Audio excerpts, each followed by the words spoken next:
A paz do Senhor, irmãos. Hoje nós vamos continuar a nossa série sobre o livro de Neemias. E eu quero ler Neemias capítulo 2, do versículo 1 ao versículo 6. O tema do vídeo de hoje é lições sobre ousadia. Nós vamos falar sobre 5 lições que esse capítulo 5 nos traz sobre a ousadia de Neemias. Neemias capítulo 2, versículo 1 diz: No mês de Nissan, Abib, isto é, entre março e abril, no 20º ano do rei Artaxerxes, na hora de servir-lhe o vinho, levei-o ao rei.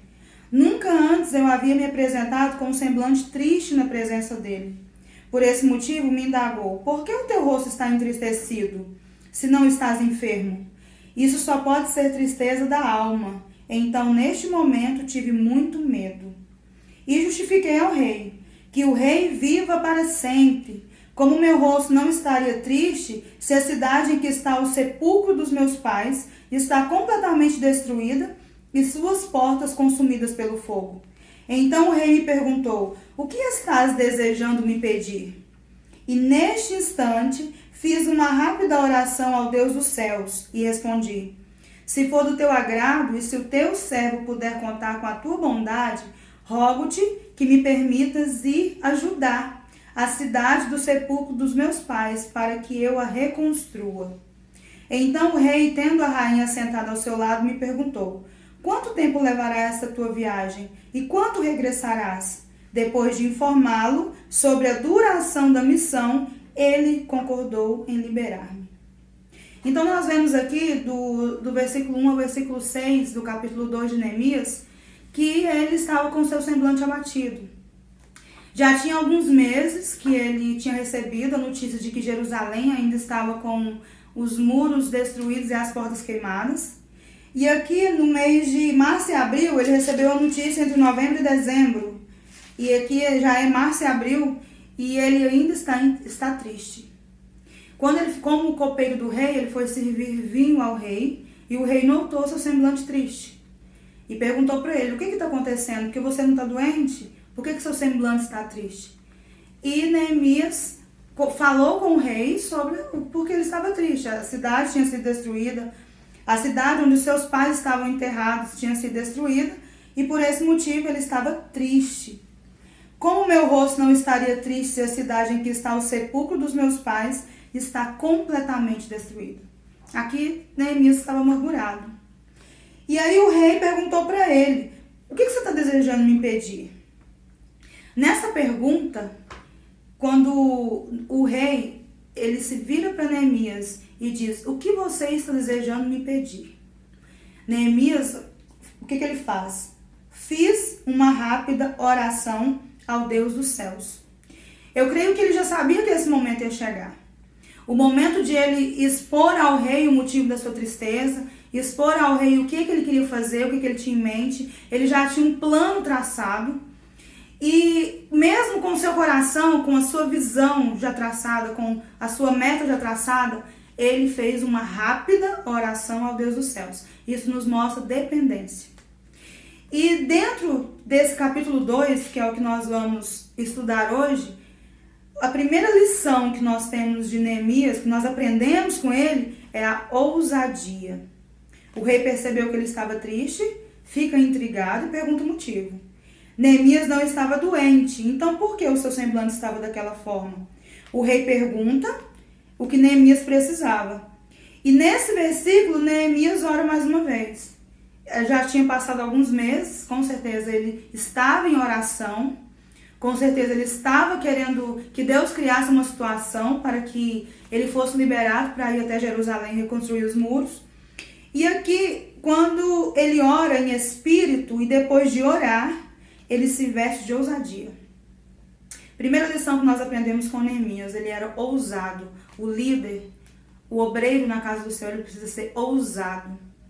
Porque ele virou para o rei, no versículo 6. Então o rei, tendo a rainha sentada ao seu lado, me perguntou: quanto tempo levará essa tua viagem? Ele já tinha tudo na sua mente. Ele já tinha todo o projeto pronto na sua mente.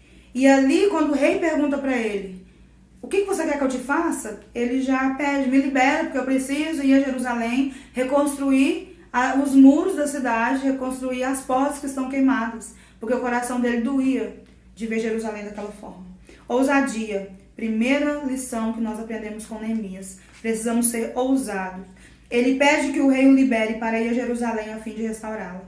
Sendo copeiro do rei, um homem de confiança do rei, ele foi ousado o suficiente para pedir que se ausentasse por um período do palácio. A segunda lição que nós aprendemos com Neemias e que anda junto com a ousadia é a organização. O cristão ele tem que ser organizado. Não tem nenhum ministério que flua, que rompa, que cresça, que amadureça, que crie raiz, que traga crescimento, que traga reconstrução, que traga edificação para a obra de Deus, se ele não for organizado.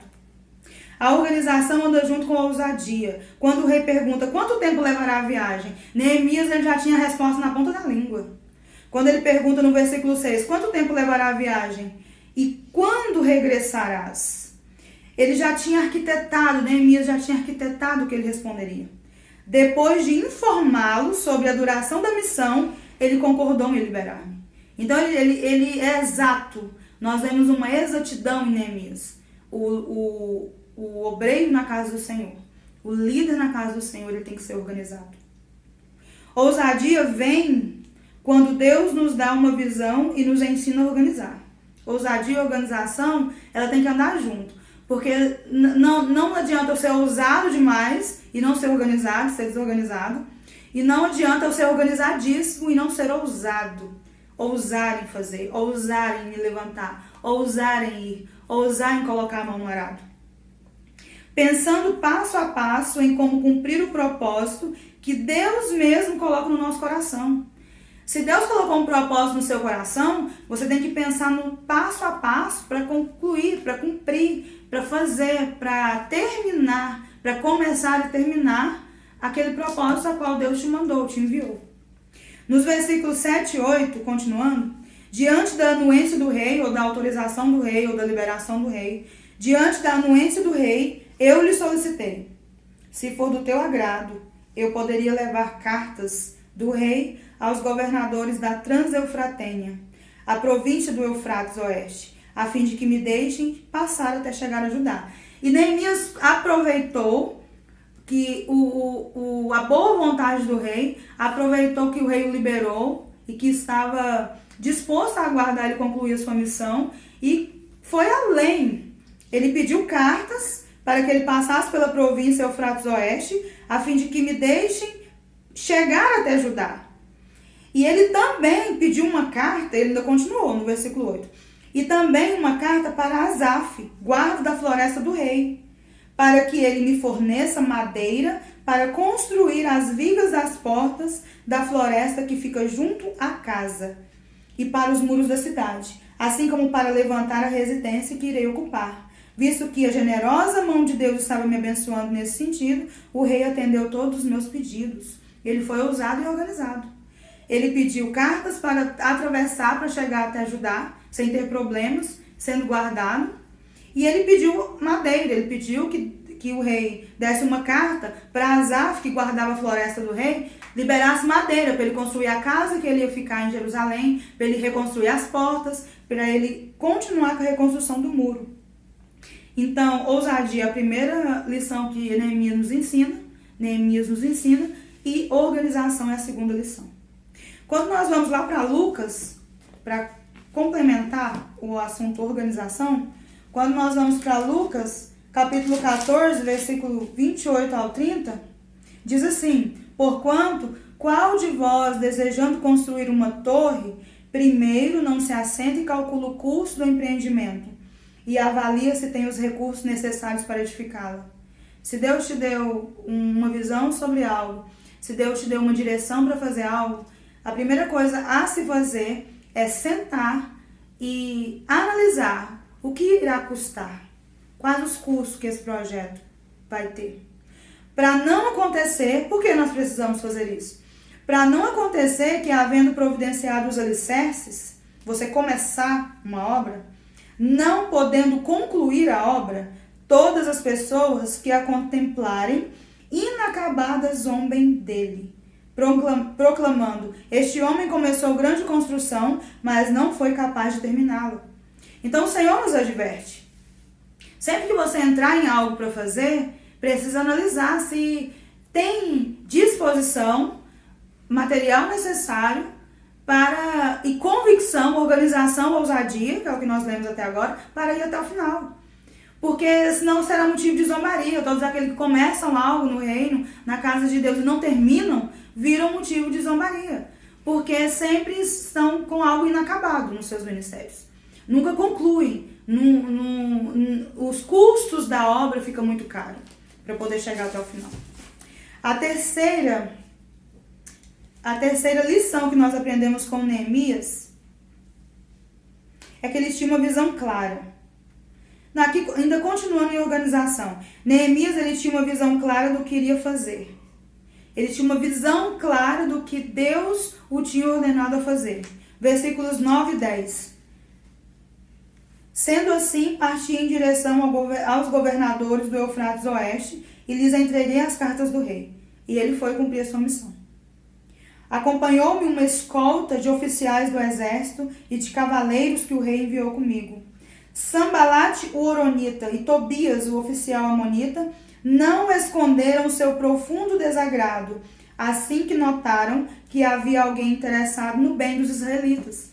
Então aqui Sambalate e Tobias, que eram inimigos dos israelitas, não queriam o bem, não queriam a edificação de Jerusalém, quando viram que tinha levantado alguém que era um agente restaurador, agente de restauração, em nome do Senhor, eles ficaram insatisfeitos.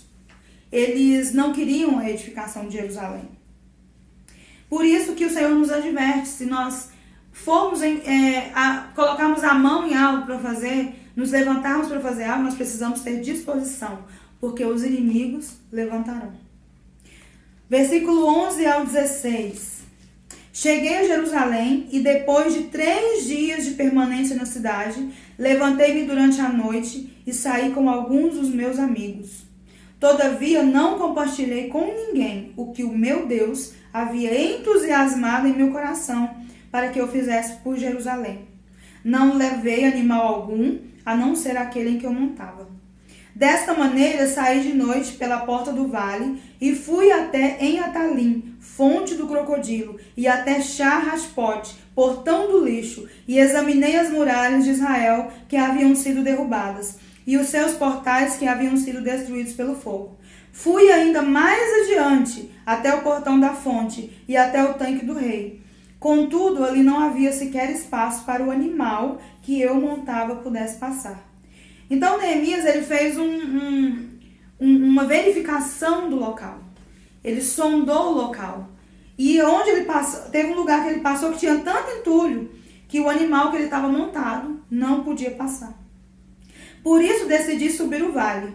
Ainda de noite, avaliando o estado dos muros, ele estava fazendo uma avaliação do trabalho que ele ia ter. Ele estava fazendo uma pesquisa de campo do que precisaria ser feito para que aqueles muros voltassem à sua forma original.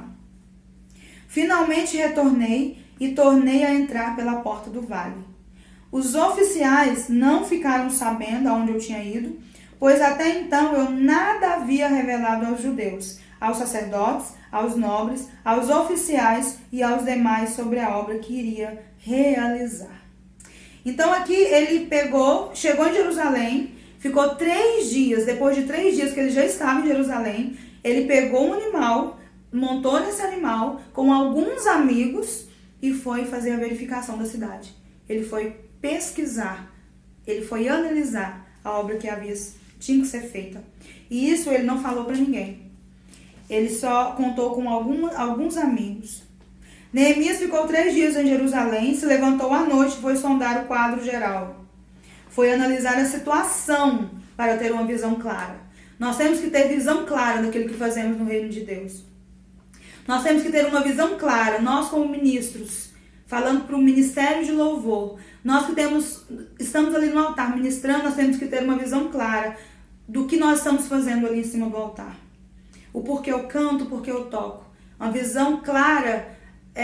O Espírito Santo trabalha em nós de forma que o nosso chamado alcança pessoas. Quando você sabe para o que você foi chamado. Quantas pessoas querem fazer a obra de Deus e não têm uma visão clara do que fazer? Tem pessoas que têm o coração aberto para a obra. Tem obreiros que têm o coração aberto para a obra, mas não sabem o que fazer, estão perdidos. Não tem uma visão clara daquilo que precisa ser feito. Daquilo que... Tem muitas coisas no reino que estão por fazer, que precisam ser feitas, que precisam ser retomadas, precisam ser construídas. Mas tem muitos cristãos que estão perdidos, porque não sabem o que fazer. A ousadia é acompanhada por uma visão clara. Se você tiver ousadia para fazer e começar e várias coisas não terminar, você fica com várias coisas inacabadas. A visão clara, aquilo que Deus te chamou para fazer, é o que nós precisamos ter. Ousadia, organização. Sondar tudo o que é necessário fazer antes de começar a obra. É necessário sondar para que antes de começar a obra eu já saiba o que eu preciso. Nos dá uma visão clara e nos permite ser organizados. A terceira coisa que Neemias nos ensina no capítulo 2 é o silêncio. Ele ficou 3 dias em Jerusalém, ele chegou em Jerusalém, depois de 3 dias, em silêncio, de madrugada, ele pegou seu animal e foi percorrer, analisar, percorrer de ponta a ponta o que precisava ser feito. Muitas vezes nós falamos muito quando nós queremos desempenhar um papel na obra de Deus, quando nós temos convicção de que Deus nos chamou. Todo cristão ele foi chamado para desempenhar um papel no reino. Todo cristão ele tem um chamado de Deus para uma área específica. Mas muitos dos cristãos, daqueles que querem, o seu coração arde por trabalhar, por ser um trabalhador na obra de Deus, um obreiro, mas falam que querem fazer, mas não têm execução. Muitas vezes nós falamos o que faremos antes de começar a fazer. Neemias nos ensina a lição de que em algumas situações precisamos executar em silêncio aquilo que Deus nos ordena a fazer. Muitas situações, muito do que deve ser feito na obra, precisa de execução, não de fala. Precisa de ir e fazer, se levantar e fazer.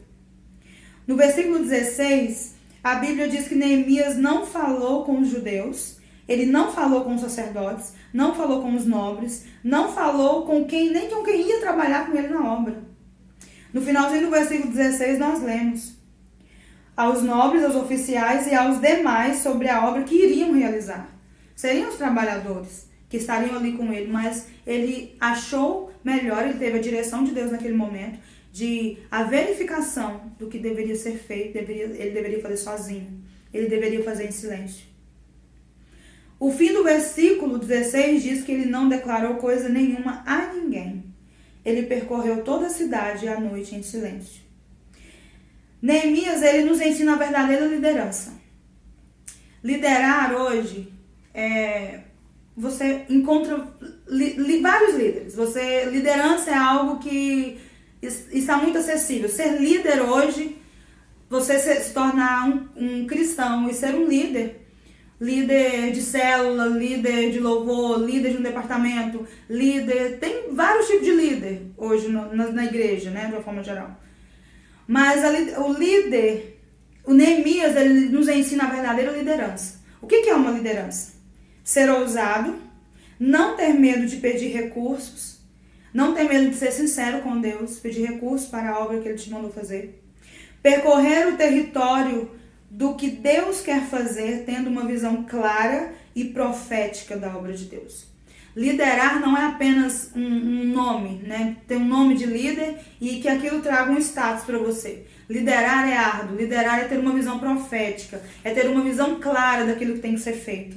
Liderar é ser como Neemias, é ser ousado, é falar com o rei e ao mesmo tempo estar pronto para a execução. Em alguns pontos precisamos guardar o silêncio. E é aí que muitos líderes pecam. Porque não guardam silêncio quando se deve guardar silêncio e não falam, não pedem ajuda quando devem pedir ajuda. Não tem esse equilíbrio. Mas falam quando não devem falar e se calam quando não devem se calar. Por isso muitos líderes são frustrados. Porque quando tem que desempenhar algo, uma direção que Deus te deu, e Deus manda você se calar, você não se cala. Quando Deus manda você falar, montar um time, pedir ajuda, ter uma mentoria, estar debaixo de uma liderança, aí você não fala. E por isso as nossas forças são minadas. E por isso Satanás encontra brecha no nosso emocional. Porque nós não gostamos de ser liderados. Muitos líderes querem ser líderes por nome, mas não por ação. A quarta lição que Neemias nos ensina é que o líder, ele sofre julgamento. Após alguém se levantar ousadamente, todo aquele que se levanta ousadamente para realizar uma obra de restauração ordenada por Deus, ainda que guarde silêncio, pode enfrentar o julgamento. Neemias é julgado e falsamente acusado por estar sendo ousado em obedecer a Deus. Ele começa a ser julgado por Sanbalat e Tobias. Eles começam a julgá-lo, porque eles não queriam ver a obra de Deus edificada. E o líder que se posiciona ousadamente, ele vai sofrer resistência de algumas pessoas.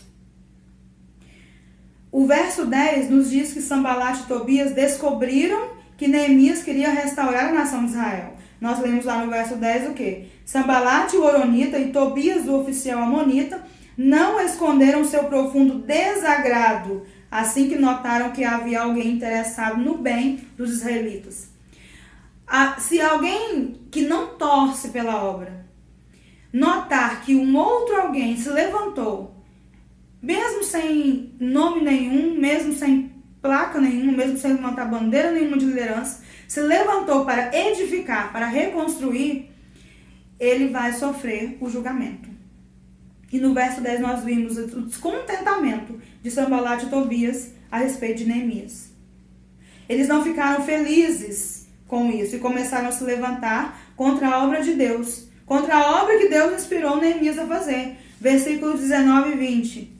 No entanto, quando Sanbalat, o horonita, Tobias, o oficial amonita, e Gesem, o árabe, tomaram conhecimento desses fatos, zombaram de nós, desprezaram-nos e questionaram: o que é isso que estás tentando fazer? Quereis rebelar-vos contra o vosso rei?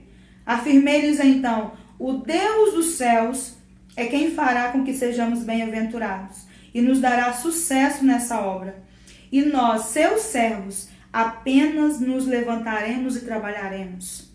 Quando você tem convicção para o que você foi chamado, você apenas levanta e trabalha. Sem muitas palavras, sem muito do eu vou fazer, mas mais do eu já fiz, mas mais do eu sugiro, me ajuda, mas mais com humildade, com o espírito de humildade mesmo em Deus, confiando que o Senhor te levantou. Neemias, ele tinha tanta convicção que mesmo debaixo de zombaria, desprezo e questionamento, que nós vamos ver mais para frente, ele levantou e trabalhou. Eu apenas quero me levantar e trabalhar. Não me importo muito com o desprezo. Não me importo muito com a zombaria. Não me importo muito com os questionamentos. O que eu quero mesmo é levantar e fazer. E esses 3 verbos que nós lemos agora, a respeito das reações dos inimigos, Sanbalat e Tobias: desagradar, zombar e desprezar.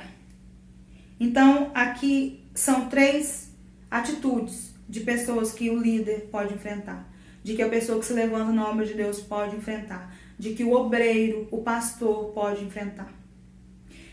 Estamos falando de pessoas que desprezam a iniciativa, todas as pessoas que são insatisfeitos dentro da obra de Deus. São eternos insatisfeitos, eternos zombadores e eternos pessoas que desprezam, têm sentimentos de desprezo por outros que se levantam. Essas pessoas, elas desprezam a iniciativa e diminuem os esforços de quem se levanta na obra de Deus, questionando não apenas as nossas motivações, mas também a possibilidade de sermos bem-sucedidos na obra.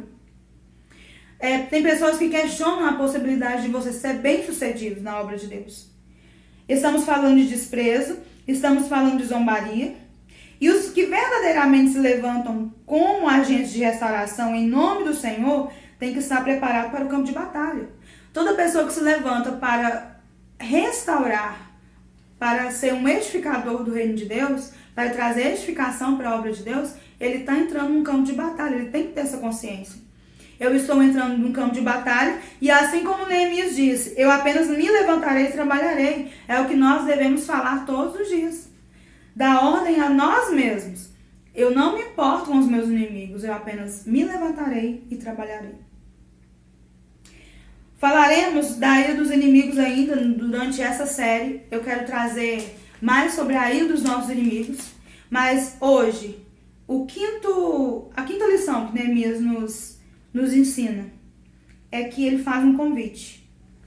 O versículo 17 e 18 diz assim: Então eu lhes disse: Vede a deplorável e humilhante situação em que nos encontramos. Aqui ele dizendo para o povo lá de Jerusalém. Como toda a cidade de Jerusalém está em ruínas e suas portas devastadas pelo fogo. Vinde, vamos reconstruir os muros de Jerusalém, para que não passemos mais vergonha. Também lhes revelei como Deus tinha sido misericordioso comigo e tudo quanto o rei me havia declarado. Diante disso, eles exclamaram: Levantemo-nos, pois, e reconstruamos nossas muralhas. E cheios de ânimo, fortaleceram suas mãos para a realização desse bom projeto. O que eu acho incrível na história de Neemias e nesses versículos 17 e 18 é que ele é um encorajador. Toda liderança, ela necessita de pessoas que encorajem. E toda pessoa do reino de Deus, ele tem que ser um encorajador. E Neemias, ele era um encorajador. A gente vê aqui ele encorajando o povo. Nós aprendemos nesse versículo 18 que ele desvenda tudo que estava guardado em silêncio com ele. Tudo que Deus tinha revelado para ele enquanto ele estava no palácio, como copeiro. E ali ele começa a falar no versículo 18, também lhes revelei como Deus tinha sido misericordioso. Eu imagino que ele contando, né, ele encorajando o povo, que quando ele recebeu a notícia, o rei percebeu que ele estava triste, e aí ele aproveitou a situação, pediu liberação do palácio, e o rei já cedeu a madeira, ele já teve escolta para passar, para chegar até Judá. E como nós precisamos ser encorajadores no reino de Deus. Encorajar. Não desencorajar, mas ser palavras de encorajamento. E ainda no versículo 18, dentro desse versículo, nós aprendemos mais duas lições. Vemos aqui a mesma ousadia que ele teve quando ele estava diante do rei. Por quê? Ele chega, no versículo 17, ele fala para o povo, né? Vede a deplorável e humilhante situação em que nos encontramos. Trazendo para a nossa realidade, vamos dizer esse versículo. Vede a deplorável e humilhante situação em que nos encontramos. Como toda a cidade de Jerusalém está em ruínas e suas portas devastadas pelo fogo. E aí ele começa a encorajar o povo. Vinde, vamos reconstruir os muros de Jerusalém para que não passemos mais vergonha. O que tem que ser reconstruído ao nosso redor? O que tem que ser reconstruído ao seu redor para que você não passe mais vergonha? Para que a igreja não passe mais vergonha. O que tem que ser reconstruído? E aqui esse encorajamento trouxe um despertamento para o povo. Porque Neemias, ele era um encorajador. Da mesma forma que devemos ser ousados, pedindo a Deus pelos recursos, pela segurança do trajeto, quando Neemias pediu segurança para atravessar, para chegar até Judá, e pela visão clara e profética que nós temos que ter, precisamos também ser ousados para pedir que outros nos ajudem. Aqui, quando ele estava falando com o povo, quando ele fala, vinde, me ajude, vinde, vamos ser só uma mão na obra, vinde, vamos ter só uma visão, vinde, vamos levantar aqui e sermos obreiros fortes, líderes fortes, vamos ter ministérios fortes, para que o reino de Deus seja expandido, para que possamos pregar a palavra de Deus. Nenhuma obra grandiosa é feita por um homem ou mulher sozinho, ninguém faz uma obra sozinho. Ninguém faz grandes, se você tem um grande chamado, você não vai desempenhar o seu grande chamado sozinho. Em segundo lugar, aqui em cima dos versículos 17 e 18, quando Deus nos dá uma visão, Ele nos dá provisão em todos os sentidos. Se Deus ele te colocou num lugar, se Deus ele te deu uma visão, se Deus te deu um cargo, se Deus ele te deu um encargo, né, na obra de Deus, aquele trabalho com amor, e você está desanimado, desencorajado, para que você desempenhe com excelência, para que quando o Senhor ele te chame e queira que você preste conta dos seus talentos, que você tenha desempenhado o seu cargo, com excelência. E aqui nós aprendemos com Neemias que a provisão de Deus, ela não fala apenas de financeiro. Quando Deus te coloca num lugar para você edificar aquele lugar, restaurar muros, construir portas queimadas, e você precisa e se vê sem recursos, o recurso para a gente fazer a obra de Deus não é apenas financeiro. Provisão fala de estratégia, de pessoas, de unidade, de saúde, de firmeza de espírito, não desistir, de sustento espiritual e também de financeiro.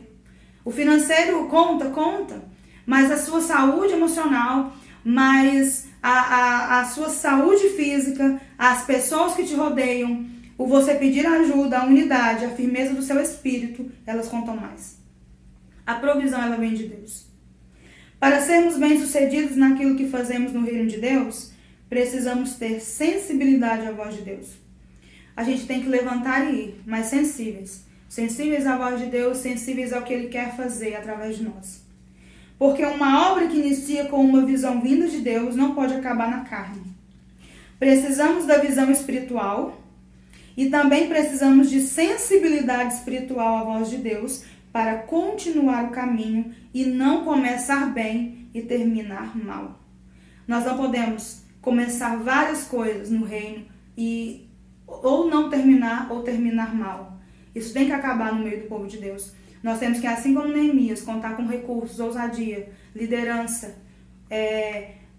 convidar pessoas, montar uma equipe, ser transparente, ser humilde, pedir ajuda, ser ousado, ser organizado, trabalhar em silêncio às vezes, falar menos e enfrentar o julgamento de forma sábia. E para terminar esse vídeo, eu quero ler Efésios 4, versículo 16, que diz: dele, todo o corpo, ajustado e unido pelo auxílio de todas as juntas, cresce e edifica-se a si mesmo em amor, na medida em que cada parte realiza sua função. Que o Senhor te abençoe e guarde seu coração.